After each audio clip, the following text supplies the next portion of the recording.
বন্ধুরা, আজকের রেসিপি শুটকি মাছ দিয়ে বাঁশকরুলের ঝোল।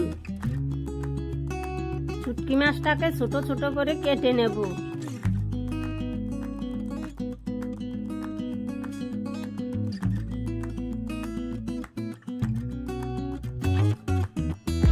বাঁশকরুলের উপরের খোসাটা ফেলে দিতে হবে, ফেলে দিয়ে ভেতরের নরম অংশটা নিতে হবে।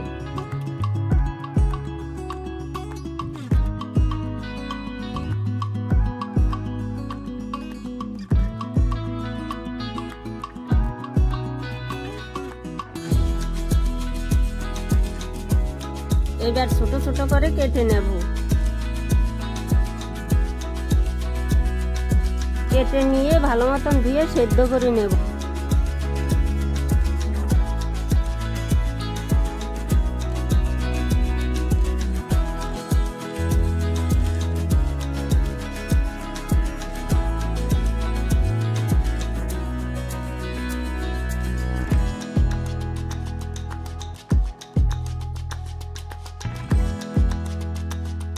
শুটকি মাছটা ধুয়ে হালকা একটু সেদ্ধ করে নেব।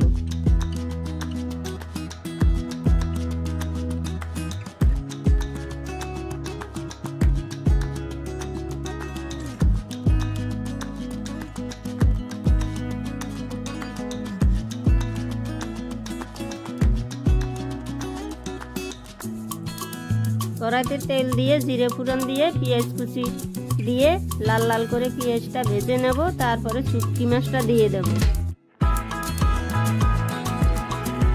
আদা বাটা, লঙ্কা বাটা, হলুদ গুঁড়া, স্বাদ মতো লবণ, তারপরে দিয়ে দেব বাঁশকরুলটা।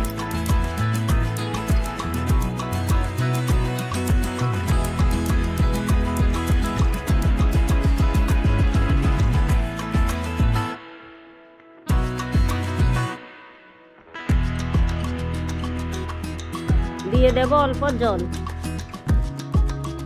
তরকারিটা হয়ে গেছে, অল্প জিরের গুঁড়ি দিয়ে এবার নামিয়ে ফেলবো।